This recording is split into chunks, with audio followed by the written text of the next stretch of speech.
Hello students, very good evening to everyone. हम लोग आज बात करेंगे टाइप्स ऑफ एडजॉर्प्शन। लेकिन पुनः हम आपको पहले 3 लेक्चर के शॉर्ट आपको पहले बता दें।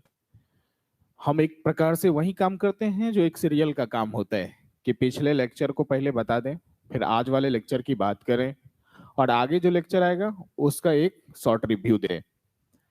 तो पुनः पहले आप पीछे लेक्चर की बात कीजिए। पिछले लेक्चर में हमारा कंसेप्ट ये था कि पहले हम लोग ये चैप्टर का नाम सरफेस केमिस्ट्री किए हैं। तो सरफेस केमिस्ट्री इस चैप्टर का नाम इसलिए है कि हम लोग इस चैप्टर के अंदर सरफेस किसी भी मॉलिक्यूल, एटम, सॉलिड, लिक्विड के सतह पर होने वाली घटनाओं के बारे में पढ़ेंगे। चाहे उस सतह पर वो केमिकल प्रोसेस हो या फिजिकल प्रोसेस हो, जब उसको पढ़ते हैं तो उसे हम लोग सरफेस केमिस्ट्री बोलते हैं। फिर उसमें भी आपने देखें कि हमारे पास छोटे छोटे टर्म्स अब आ गए: adsorption, absorption, sorption, desorption, occlusion, बेट और बेंट। एडजॉर्प्शन जो सिर्फ सतह पर आके जमता हो तो एडजॉर्प्शन प्रोसेस है। बल्क में आके जमता हो तो एब्जॉर्प्शन प्रोसेस है।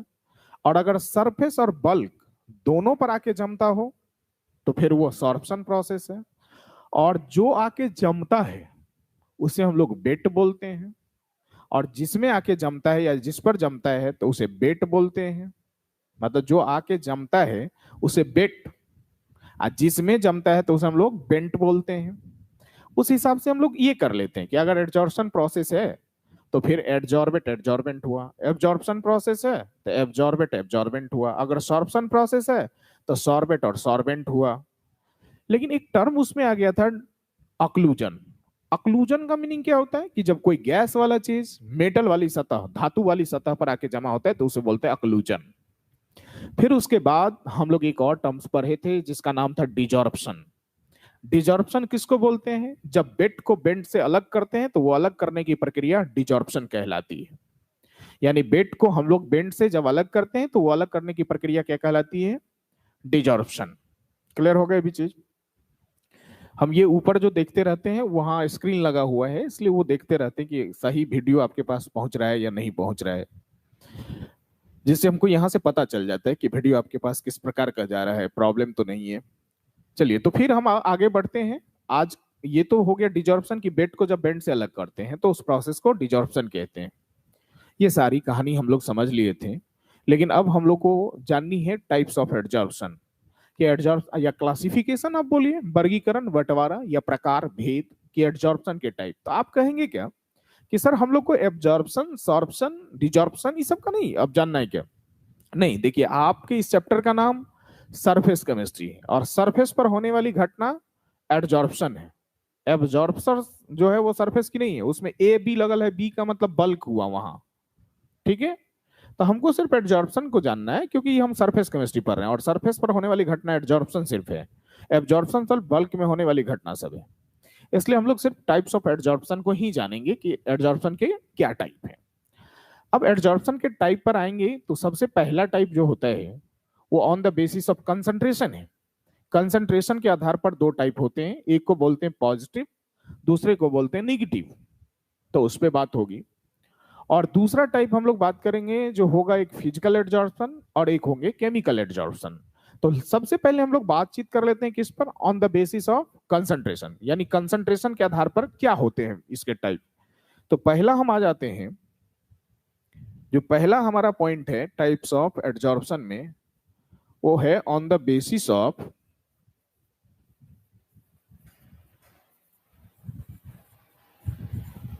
कंसंट्रेशन।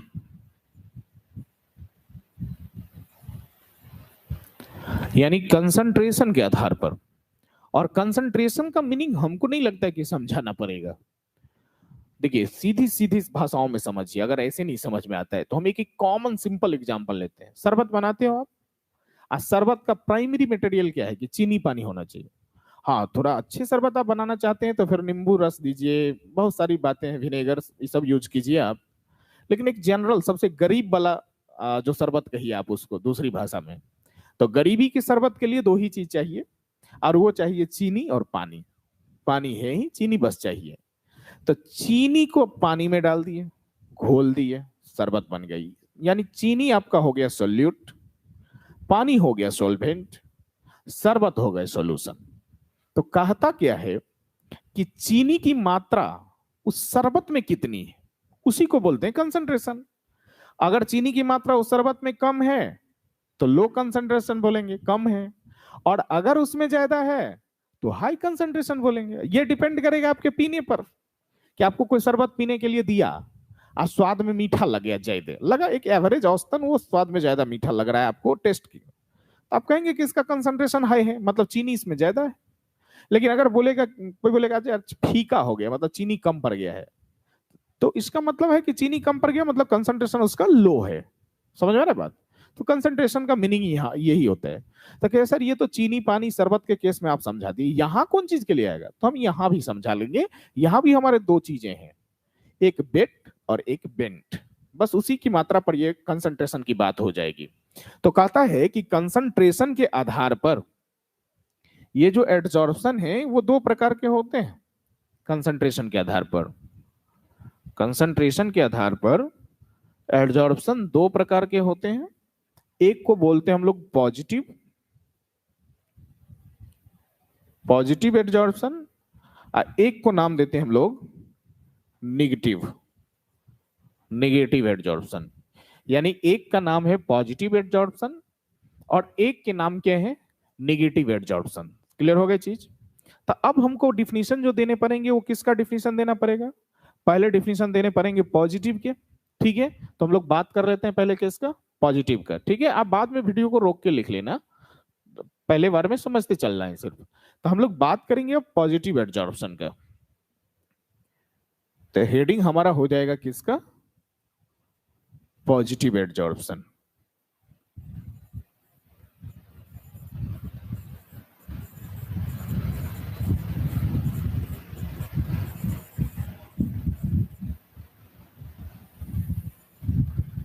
हो गया? अब इस पॉजिटिव एडजॉर्प्शन का परिभाषा क्या होता है वो पहले समझिए लीजिए, तब लिखेंगे।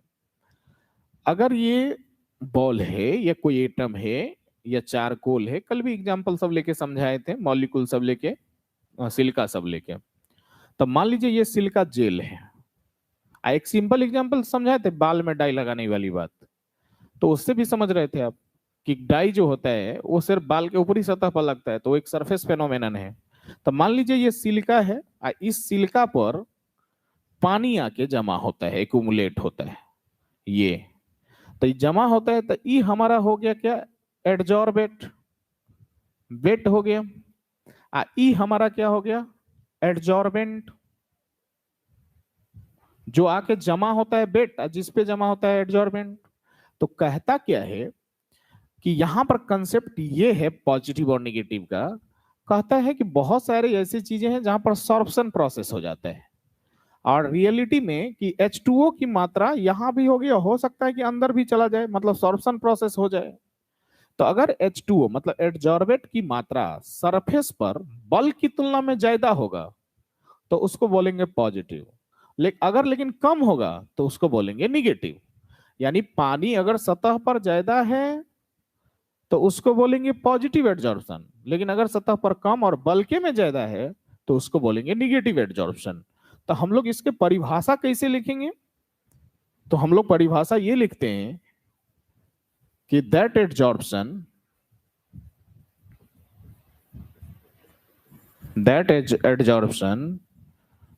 in which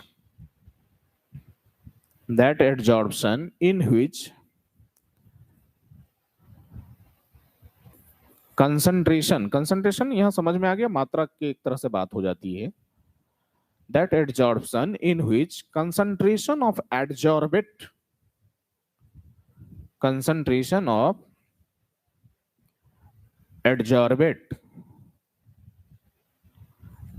at surface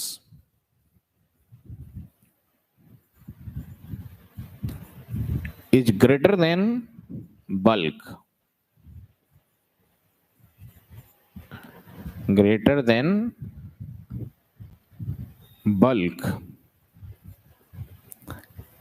is termed as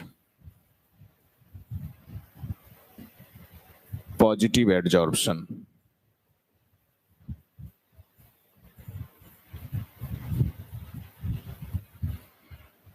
इसका ओवरऑल मीनिंग यही हुआ कि कहता है कि वो एडजॉर्प्शन जिसमें एडजॉर्बेट का कंसंट्रेशन सरफेस पर बल्क की तुलना में ज्यादा होगा, यानी सतह पर एडजॉर्बेट बल्क अंदर की तुलना में ज्यादा अगर होगा तो उसको हम लोग क्या बोलेंगे, पॉजिटिव एडजॉर्प्शन। समझ में आ रहा है बात?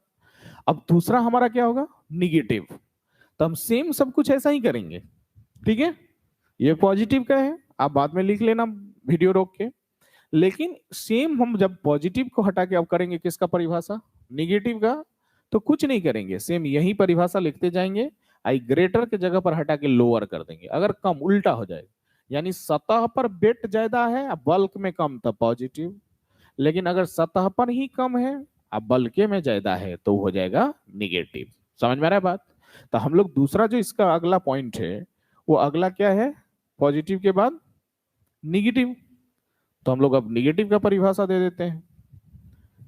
तो निगेटिव का डेफिनेशन देंगे,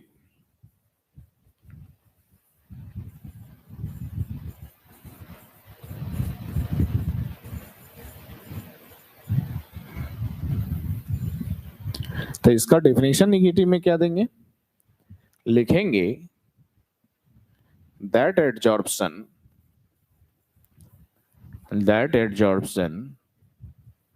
in which concentration of that adsorption in which concentration of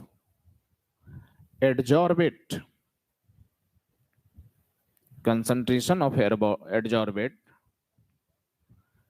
at surface is lower than bulk is termed as negative adsorption। अब पॉजिटिव और निगेटिव का परिभाषा मिलाएंगे आप तो एक जगह पर सिर्फ अंतर मिलेगा। अब वो अंतर का जगह क्या है, तो इसमें लिखे यहाँ लोअर, इसमें यहाँ लिखे ग्रेटर, यही बस अंतर है और कहीं कोई अंतर नहीं है।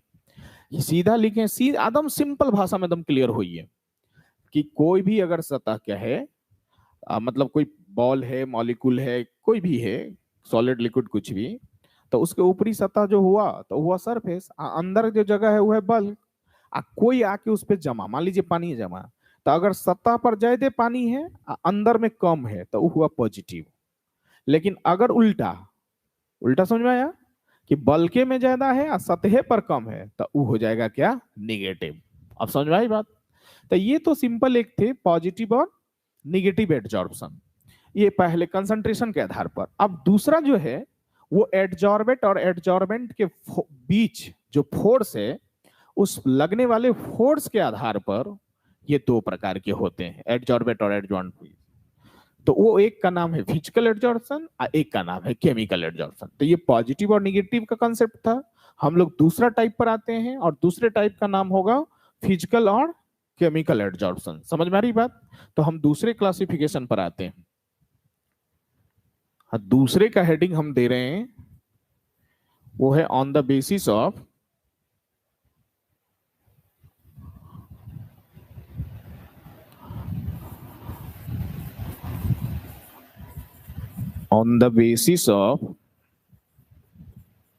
force between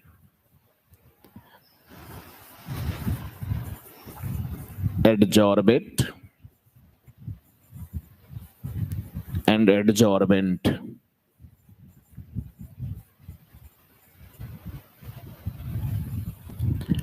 on the basis of force between adsorbate and adsorbate, कहता कि जो आके जमा, जिस पे जमा हुआ, जो आके जमा तो बेट, जिसके सतह पर आके जमा तो बेंट। कहता है बेट और बेंट यानी एडजॉर्बेट और एडजॉर्बेंट के बीच में लगने वाला जो बल होगा उस बल के आधार पर भी एडजॉर्प्शन कितने प्रकार के, दो प्रकार के हैं। एडजॉर्प्शन इस बल भी, एडजॉर्बेट और बेंट के बीच लगने वाले बल के आधार पर भी दो प्रकार के हैं। उसमें एक का नाम है फिजिकल एड्जॉर्प्शन,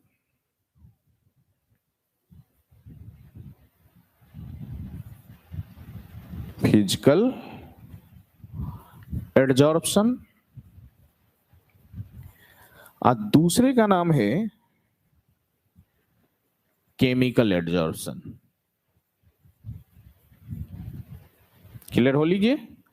यानी ये फुल बीच में लगने वाले बल के आधार पर दो प्रकार के, एक को बोलते हैं फिजिकल एड्जॉर्प्शन और दूसरे को बोलते हैं केमिकल एड्जॉर्प्शन। ठीक है, हम लोग अब दोनों को डिफाइन करते हैं कि ये फिजिकल और केमिकल एड्जॉर्प्शन है क्या।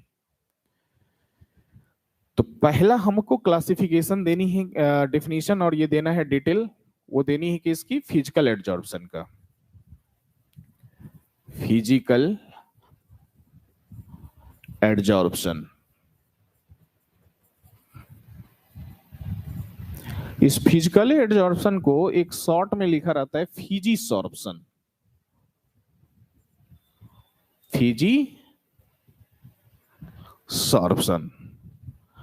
अब कहिए कि सर ये फिजिसॉर्प्शन क्यों लिखा रहता है? तो फिजिकल का फिजी, एड्जॉर्प्शन का सॉर्प्शन, तो जोड़ दिया, फिजिकल एड्जॉर्प्शन का नाम अगर जोड़ दिया है तो उसी का नाम क्या हो जाता है? फिजिसॉर्प्शन। क्लियर होगा ये चीज। अब ये फिजिकल एड्जॉर्प्शन क्या क्या है, तो कहता है कि जब बेट और बेंड के बीच वीक फोर्स लगता हो, कमजोर बल लगता हो, तो उसे बोलते हैं हम लोग physical adsorption.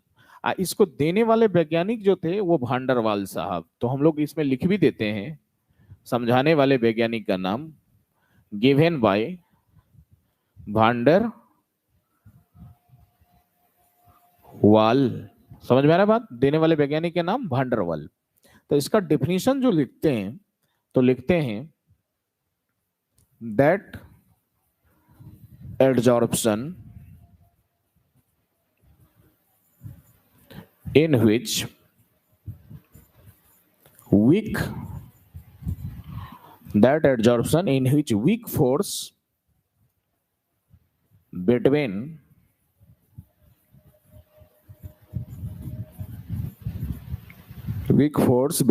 adsorbate and adsorbent,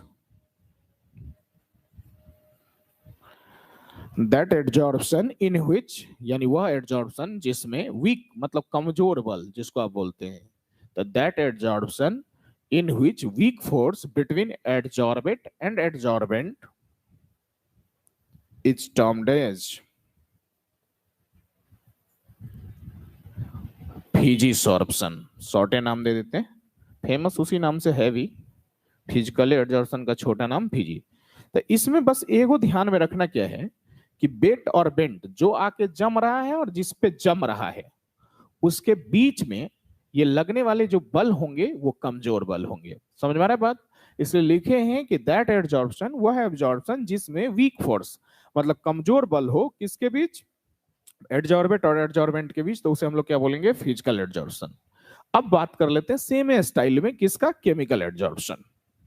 बस वीक की जगह हटा के स्ट्रॉन्ग कर देंगे, हो जाएगा वो।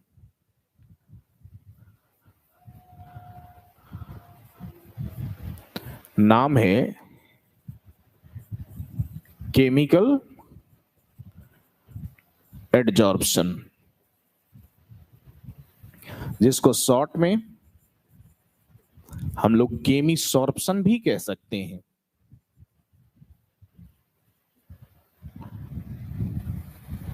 ठीक है।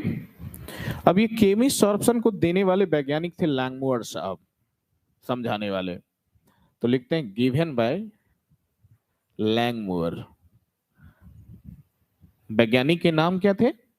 लैंगमुअर। इसलिए हम लोग लिखे हैं कि गिवन बाय लैंगमुअर। लैंगमुअर नाम के वैज्ञानिक इसको दिए हुए थे। सारा परिभाषा वैसा ही लिखेंगे जैसा अभी हम लोग उसमें दी, बस वीक लिखे थे, इसमें स्ट्रॉन्ग लिख देंगे। तो लिखेंगे हम लोग that adsorption in which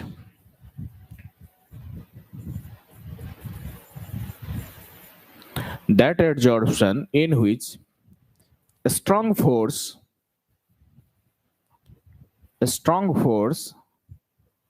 between adsorbate and adsorbent. That adsorption in which a strong force between adsorbate and adsorbent is termed as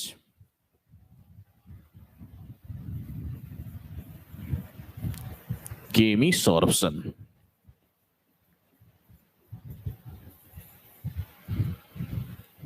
ठीक है, मतलब अगर फिजिकल एडजॉर्प्शन और केमिकल एडजॉर्प्शन की परिभाषा को आप गौर से देखिएगा तो कहीं अंतर नहीं मिलेगा। उसमें बस उसमें लिखे थे यहाँ पर वीक, इसमें लिखे हैं बस स्ट्रॉन्ग। यही बस अंतर एक मिलेगा कि उसमें लिखे हुए थे वीक, इसमें आपको क्या मिलेगा, स्ट्रॉन्ग। क्लियर हो गया चीज। अब हम लोग को किस पे बात करनी है, तो ये डेफिनेशन नहीं पूछता है। पॉजिटिव निगेटिव याद आ गया, सरफेस पर ज्यादा बल्क में कम पॉजिटिव, बल्के में ज्यादा सरफेस पर कम तो निगेटिव। अगर वीक फोर्स है तो फिजिसॉर्प्शन मतलब फिजिकल एडजॉर्प्शन देने वाले वैज्ञानिक भांडरवाल। अगर स्ट्रॉन्ग फोर्स है तो फिर लेंगवर्ड साहब दिए थे, उसका नाम है केमिकल एडजॉर्प्शन मतलब केमिसॉर्प्शन। लेकिन एक क्वेश्चन फेमस है, अब वो क्वेश्चन पूछता है और पूछ भी चुका है आपसे बोर्ड कि what are the differences between physisorption and chemisorption, यानी फिजिकल एडजॉर्प्शन और केमिकल एडजॉर्प्शन के बीच में क्या अंतर है। तो अब हम लोग बात कर लेते हैं किसका, कि फिजिसॉर्प्शन और केमिसॉर्प्शन में क्या अंतर है उसको। तो क्वेश्चन बना के ही हम लिख देते हैं, क्वेश्चन बना के ही दे देते हैं। डिफरेंस बिटवीन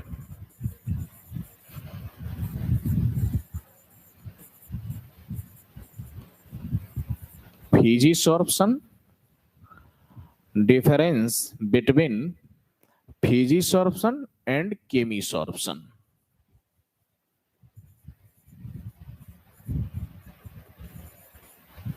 ठीक है, अब इसमें जैसे ही हम अंतर लिखेंगे तो अंतर लिखने का हमारा स्टाइल और तरीका क्या होता है, इस प्रकार से पहले अपने पेज को दो भाग में बांट लेते हैं। समझ में आ रहा है बात। इस तरह से हम लोग पहले क्या कर लेते हैं, पेज को दो भाग में बांट लेते हैं। थोड़ा सा आधे पर नहीं आया, चलिए ऐसे। ठीक है, अब दो भाग में बांट लिए हैं और पहला काम क्या करते हैं, इसमें नाम दे देते हैं। नाम जो देते हैं तो इसका नाम देंगे हम लोग फिजिसॉर्प्शन, फिजिसॉर्प्शन। इसमें हम लोग नाम देंगे केमिसॉर्प्शन। ठीक है, अब अंतर लिखते जाएंगे। तो पहले हम क्या कर रहे हैं, आपको अंतर ही लिखा देते हैं और तब समझाएंगे कि इसका मीनिंग क्या है। तो पहला अंतर दोनों साइड के लिए, ठीक है, पहला अंतर आप भी समझ गए, इसमें वीक फोर्स रहेगा बेट और बेंट के बीच में, उसमें स्ट्रॉन्ग। तो लिखते हैं weak force between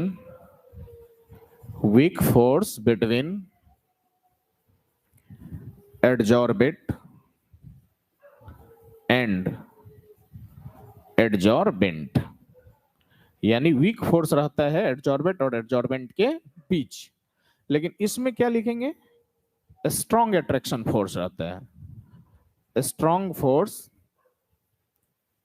between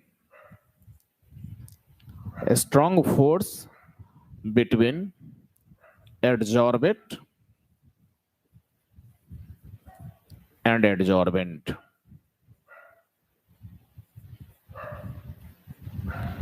strong force between adsorbate and adsorbent, पहला अंतर हो गया। अब दूसरा अंतर देते हैं। अब ये दूसरा अंतर क्या है सबसे समझिए, ये है इट इज रिवर्सिबल। अब रिवर्सिबल का मीनिंग क्या होता है वो समझाएंगे बाद में, पहले लिखते हैं इट इज इरिवर्सिबल।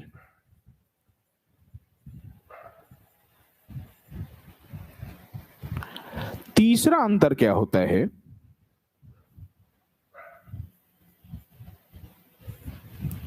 कि इट फॉर्म्स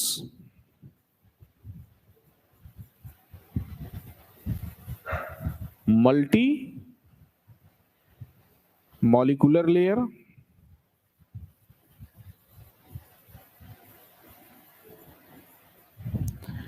इसमें लिखते हैं इट फॉर्म्स यूनी, या उसी को मोनो बोलिए, एक जिसको बोलते हैं मोनोमोलिकुलर लेयर।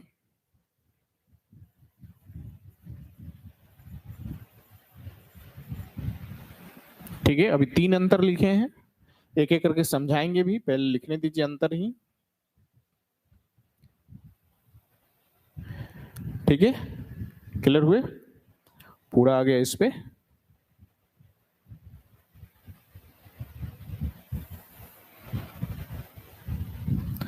तीसरे के बाद इसका चौथा अंतर आएंगे,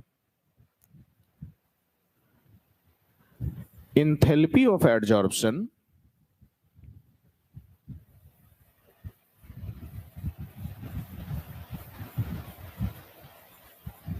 एंथैल्पी ऑफ एडजॉर्प्शन है ये,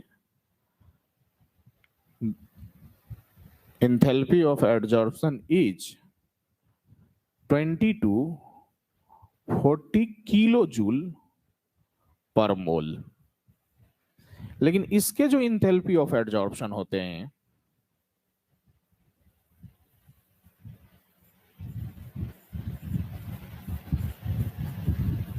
enthalpy of adsorption is 80 to 240 kilo joule per मोल।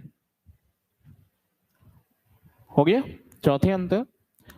पांचवा अंतर है ये टेम्परेचर का इरिवर्सिबल हो, मतलब उसको इन्वर्सली प्रोपोर्शनल कहिए आप, वो टेम्परेचर का डायरेक्टली होता है। तो हम लोग सीधा ऐसे लिखते हैं कि physisorption inversely proportional 1/T, T का मतलब यहां टेम्परेचर, लेकिन इसमें लिखते हैं केमी सॉर्प्शन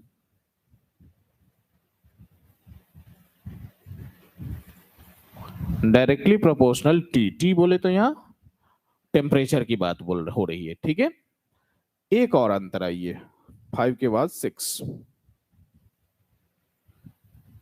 इट इज, इसमें आप वीक फोर्स लिखिए दिए, थोड़ा सा जगह और चाहिए, थोड़ा और बढ़ा लेते हैं। ठीक है,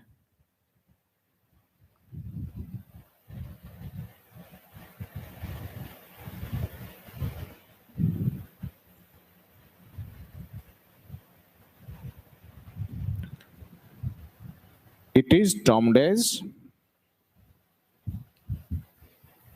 भांडरवाल, क्योंकि देने वाले वैज्ञानिक कौन थे?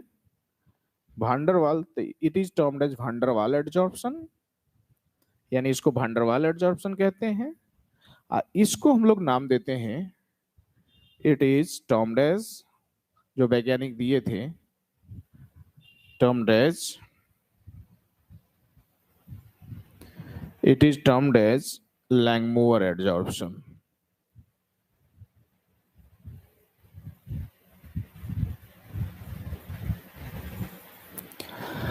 ये कंप्लीट अंतर आप दे दिए 6, और भी लिखने के लिए लिख सकते हैं, इस स्पेसिफिक होता है, लेकिन चलिए मेन जो है उस पे हम लोग काम करें। ये 6 अंतर आपके सामने में, ये 6 अंतर को तो आप पहले समझ लीजिए कि है क्या, और तब फिर आज के लेक्चर को हम लोग इतने पर खत्म करेंगे। लेकिन पहले ये 6 अंतर है क्या उसको क्लियर होइए। पहला अंतर जो आप लिखे हैं वो लिखे क्या है, जरा गौर से देखो। पहले अंतर में जो आप लिखे हैं वो लिखे हैं weak force between bet and bent, इसमें स्ट्रॉन्ग, मतलब क्या कि पहला अंतर यही लिखे हैं कि एडजॉर्बेट, एडजॉर्बेट यानी जो आके जमता है, जिस पे आके जमता है, तो बेंट, तो बेट जो होगा जो आके जमेगा, और जिस पे आके जमेगा बेंट, वो बेट और बेंट के बीच में जो लगने वाला आकर्षण बल होगा वो काफी कमजोर होगा, वीक होगा। ठीक है, मतलब बढ़िया से एक दूसरे से चिपका नहीं रहेगा। ठीक है, इसमें लिखे स्ट्रॉन्ग होगा, क्यों? क्योंकि एक बॉन्ड बना लेता है, केमिकल बॉन्ड जैसा हो जाता है वो, तो ये बहुत मजबूत होता है, इसलिए लिखना पड़ा स्ट्रॉन्ग फोर्स होता है। ठीक है, इसमें फिर हम क्या लिखे हैं कि इट इज रिवर्सिबल, इसमें लिखे इरिवर्सिबल। अब ये रिवर्सिबल और इरिवर्सिबल क्या होता है? तो रिवर्सिबल का मीनिंग होता है कि जिसको एक रूप से दूसरे रूप में बदल सकते हैं, जैसे जैसे आप सीधा समझिए, बॉल आपका पानी में चल गया, तो पानी घुस गया बॉल में। अब उस पानी को बॉल से अगर अलग कर लिए तो हो गया रिवर्सिबल, लेकिन अगर मान लीजिए अलग ना हो पाया तो वो हो गया इरिवर्सिबल। जैसे हम आपको बताते हैं, दाल जो आप बना लेते हैं, दाल है उसको कुकर में पानी उनी डाल के दाल को बना लिए, अब बन गया, हम कहेंगे कि अब पहले जैसा जो दाना था वैसा ही ला दीजिए इसको, तो कर पाएंगे? नहीं कर पाएंगे आप। मतलब वो हो गया इरिवर्सिबल, मतलब जिसको आप फिर उल्टा प्रोसेस से नहीं ला सकते हैं तो वो हो गया इरिवर्सिबल। और जिसको आप ला सकते हैं दोबारा फिर पहले जैसा, तो उसको बोलते हैं हम लोग क्या? रिवर्सिबल। जैसे कोई लकड़ी है और लकड़ी का आपको मान लीजिए कि पलंग बनाना हो, तो लकड़ी को बढ़ई क्या करता है, काट कूट ये सब कर करके पलंग बना दिया। अब पलंग को पहले लकड़ी जैसा कर सकते हैं जो पहले आया था? नहीं कर सकते हैं, तो वो हो गया इरिवर्सिबल। लेकिन अगर कर सकते हैं तो वो हो जाएगा क्या? रिवर्सिबल। वही हम समझाना चाह रहे हैं, पानी अगर बॉल में घुस गया तो बॉल को पटक पटक के पानी को निकाल देते हैं, तो उल्टा कर दिए, निकाल दिए, तो हो गया रिवर्सिबल। लेकिन अगर नहीं निकाल पाते तो होता इरिवर्सिबल। वही बात है, कहता है इसमें जो बेट और बेंट है एक दूसरे से अलग कर सकते हैं, रिवर्सिबल होगा, लेकिन इसको अलग नहीं कर सकते, इसलिए नाम होगा इरिवर्सिबल। समझ में आ रहा बात? अब तीसरा पॉइंट है, ये तीसरा पॉइंट में लिखे it forms multi molecular layer, लेकिन इसमें लिखे यूनिमोनो मॉलिक्यूलर लेयर। कहता है कि जब बेट बेंट पे आके चिपकता है तो बार बार वो चिपक, वीक फोर्स तो होता है, एक लेयर बना फिर दूसरा आके बन के वीक फोर्स कमजोर है, लेयर बनते जाएगा, ये अलग बात है कि हट भी जल्दी ये जाएगा, लेकिन बहुत सारा लेयर बना लेता है। लेकिन उसमें बॉन्ड इतना मजबूती से हो जाता है बेट और बेंट के बीच में कि अब कोई उस एक लेयर के बाद कोई दूसरा लेयर नहीं बनता है। इसलिए यूनी और मोनो का यहां मीनिंग क्या है? एक, मतलब एक ही लेयर बनता है। फिर अगला लिखे इंथैल्पी और एडजॉर्प्शन। कहता है इस बेट को बेंट पर जमा होने के लिए कितना एनर्जी लगता है, इंथैल्पी हीट। समझ में आ रहा बात? तो कितना? तो 20 से लेके 40 किलो जूल पर मोल। और इसमें जरा चल जाइए तो इसमें लिखे हैं कि 80 से लेके 240 किलो जूल पर मोल। अब कहिएगा सर ये 20 से 40, तो एक और हम बात आपको बोल देते हैं, ये डाटा जो लिखे हैं 20 से 40 किलो जूल पर मोल, यानी एक मोल अगर एडजॉर्बेंट के ऊपर जमा होगा तब इतना एनर्जी लगेगा, 20 से 40 किलो जूल प्रति मोल के हिसाब से, उसमें 80 से 240 लगेगा एनर्जी किलो जूल पर मोल के हिसाब से। तो ये डाटा एनसीईआरटी का डाटा ये है। अन्य बुक पढ़िएगा तो देखिएगा डाटा थोड़ा सा इधर उधर रहता है, लेकिन हम लोग पहले भी बार बार बात कर चुके हैं कि हमारा सिलेबस एनसीईआरटी है, और एनसीईआरटी जो बोल दिया वो जज का फैसला होता है। क्योंकि किसी भी एग्जामिनेशन, कंपटीशन एग्जामिनेशन से लेके बोर्ड एग्जामिनेशन में भी कोई क्वेश्चन रॉन्ग हो गया, कुछ भी हो गया, तो उसका ये राइट है या रॉन्ग है इसका निर्धारण, यानी सही है या गलत है इसका निर्धारण जब जज भी करते हैं तो एनसीईआरटी बुक को ही मंगा के करते हैं। क्योंकि हमारे सिलेबस में एनसीईआरटी का मतलब हमारा सिलेबस एनसीईआरटी है, तो इसलिए एनसीईआरटी में जो डाटा है वो सर्वमान्य डाटा है। मैच में जानते हैं ना, मैच में अंपायर का फैसला सर्वमान्य होता है, तो वही बात है कि यहाँ भी जो एनसीईआरटी का डाटा है वही सर्वमान्य है, और डाटा इधर उधर दूसरे बुक सब में रहता है, लेकिन जो एनसीईआरटी का डाटा है हम लोग उसी पे काम करते हैं। तो इसमें बेट टू बेंट पर कि जो जुड़ने की एनर्जी होगी 20 से 40 किलो जूल पर मोल, और उसमें 80 से 240। अब कहता है कि फीजी सॉर्प्शन टेम्परेचर का उल्टा होता है। कहने का मीनिंग ये है कि टेम्परेचर अगर आप बढ़ाएंगे, टेम्परेचर आप बढ़ाएंगे तो फीजी सॉर्प्शन कम होगा, टेम्परेचर घटाएंगे तो फीजी सॉर्प्शन ज्यादा होगा।